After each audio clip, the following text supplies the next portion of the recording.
नमस्कार दर्शक बंधु जय जगन्नाथ मो दिव्य आपण स्वागत जनाऊँगी आज आउ एक नुआ वीडियो को। दर्शक बंधु आज ही वीडियो माध्यम आलोचना करवा जे अष्टम वेतन कमिशन लागू हेले कौ मानकर दरमा केते वृद्धि हेबो, राज्य सरकार कर्मचारी माने केते टंका पाइबे, केंद्र सरकार कर्मचारी माने केते टंका पाइबे एवं एही अष्टम वेतन कमिशन लागू हेबार केते दिन परे आपण मानकर नूतन बा वर्धित टंका मिलिबो से समस्त डिटेल्स आलोचना करबा एवं सप्तम वेतन कमिशन रे फिटमेंट फैक्टर केते थिला केते टंका आपण मानकर बढ़िला से समस्त डिटेल्स मध्य आज वीडियो माध्यम रे आलोचना करबा। तबे वीडियोटी शेष पर्यंत देखिए, वीडियोटी भल लागिले गोटे लाइक करेंगे, अन्य मानकु शेयर करेंगे एवं चैनल टी सब्सक्राइब करनेबे। तेबे देखंतु अष्टम वेतन कमिशन को नहीं गुटिए पर गुटिए नुआ अपडेट आसुची।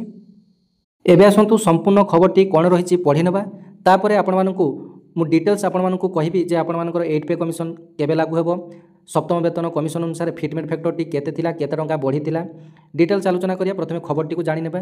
तबे देखंतु 8 पे कमिशन अष्टम वेतन लागू हेबार केते दिन परे राज्य कर्मचारी माने पाइबे सुविधा कौन रही नियम।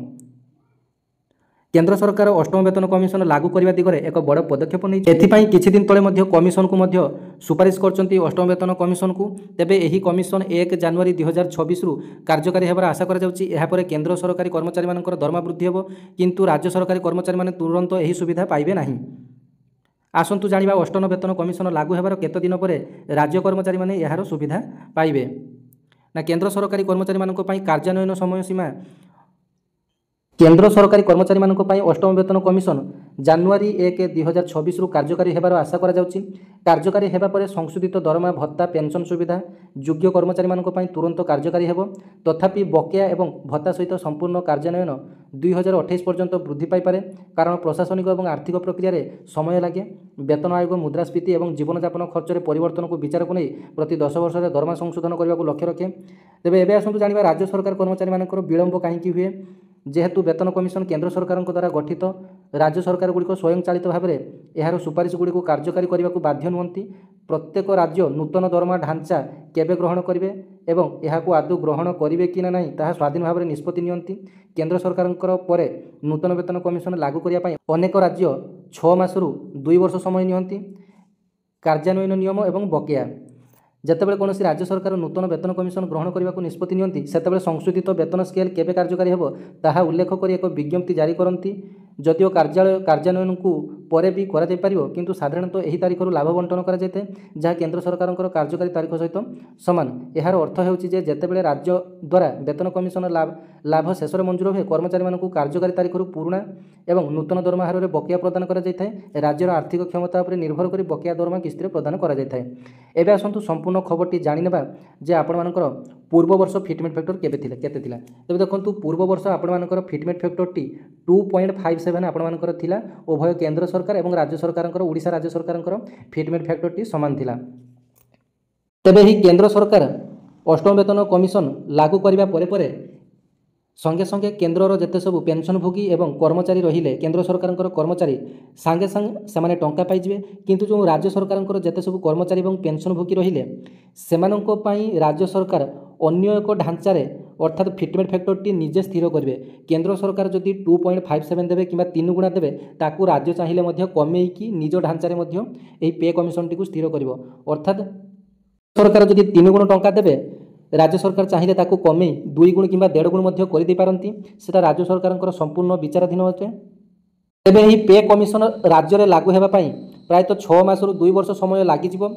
केंद्र सरकार कर्मचारी मानकर दरमा पाई सारिला परे राज्य सरकार एक स्वतंत्र भाव सेमानकर पे स्ट्रक्चर निज निजर सरकारी कर्मचारी मानकर एवं पेंशनभोगी मानकर पे स्ट्रक्चर स्थिर करेंगे। तेबे अष्टम वेतन कमिशन को नहीं सरकार बहुत डेरी रे निष्पत्ति नेले, जहाँकि वर्तमान कमिशन नियुक्ति कले जार कार्यकाल प्रायतः 1 वर्ष रु 1.5 वर्ष समय रही। 18 मास मध्य से सरकार को रिपोर्ट प्रदान करेंगे। तापर आपण मानकर 8 पे कमिशन टी लागू होबो। अर्थात सरकार जदि गोटे वर्ष कि 2 वर्ष पर मध्य एही 8 पे कमिशन टी लागू करेंगे, किंतु दरमाटी आपण मानकर बा एही 8 पे कमिशन टी 1 जनवरी 2026 पाखठारु कार्यकारी बोली ताहाकू मानि निया जिवो। आपण मानकू एरियर हिसाब रे आपण मानकू 1 जनवरी 2026 तारिख पाखरु आपण मानकर वर्धित दरमाटी आपण मानकू मिलिबो। एबे आसंतु जानिबा जे 7th पे कमिशन रे ओडिशा सरकार फिटमेट फैक्टर केबे थिला एवं केबे लागू होता तेज देखो 1 जनवरी 2016 ठारू यह प्रभावी होता किंतु केंद्र सरकार समस्त कर्मचारी मानक 1 जनवरी 2016 ठारू लागू होता किंतु ओडिशा रे यह 29 अगस्त 2017 रे ओडिशा सरकार सप्तम पे कमिशन सुपारिश अनुसार नूतन वेतन कमिशन टी गठन करथिले। एथिरे प्रमुख बिंदु कोन थिला मध्ये देखि नियंतु नूतन पे मैट्रिक्स जहाँ मध्य पुराणा ग्रेड पे व्यवस्था विलुप्त है कर्मचारी मानकर वेतन में 2.57 गुणा वृद्धि होता अर्थात केंद्र सरकार जहाँ वृद्धि करते राज्य सरकार वृद्धि करते किंतु गोटे गोटे जिले में फिटमेट फैक्टर बहुत कम थिला जहाँकि से निजर राज्य सरकार संपूर्ण डिपेंड करे केते परसेंट कौन फिटमेट फैक्टर टी रखिए। तेबे यही नूतन वेतन व्यवस्था ओडिशा सरकार प्रतिवर्ष प्राय 4500 कोटी टंका अधिक भार पड़ा। राज्यर समस्त सरकारी कर्मचारी और पेंशनभोगी मैंने लाभान्वित होते। तेबे जो कर्मचारी मानकर वेतन 20,000 टंका थिला सेमानकर 2.57 गुणा बढ़ी 51,400 टंका पाखापाखि सेमानकर दरमाटी हो जाइतिला।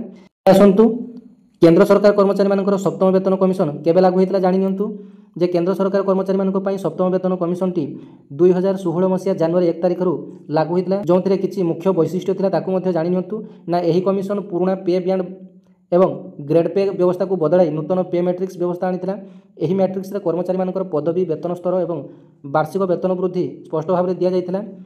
तेबे केंद्र सरकारी कर्मचारी मानकर सर्वनिम्न मूल दरमा रे वृद्धि करा जाइथिला मिनिमम बेसिक पे रे वृद्धि करा जाइथिला। तेबे 7,000 टंका वृद्धि हुई 18,000 टंका पर्यंत करा जाइथिला मिनिमम सैलरी को। फिटमेट फैक्टर देखंतु पुराना मूल दरमा को नूतन मूल दरमा रे परिवर्तन करिया पई एक साधारण फिटमेट फैक्टर 2.57 लागू करा जाइथिला। उदाहरण स्वरूप पुराना मूल दरमा होछि इनटू आपण मानकर 2.7 नूतन मूल दरमा आपण मानकर टी हैला। तेबे देखंतु डियरनेस अलाउंस आपण मानकर से समय केते थिला तेबे महंगा भत्ता बा डियरनेस अलाउंस मूल दरमार 1% भाव में समय समय यह संशोधित होता है। तेबे घर भड़ा मध्य आपण मानकर सेमिति मूल दरमार सहर वर्गीकरण अनुसार आपण मानक मिलता है X city Y city Z city आधार में आपण मानक घर भड़ा मध्य मिलता है। एक्स सिटी रे जो माने रहते 24%, वाई सिटी रे जो माने रहते 16% और जेड सिटी रे जो माने रहते 8% से घर भड़ा अलाउंस मिलूला।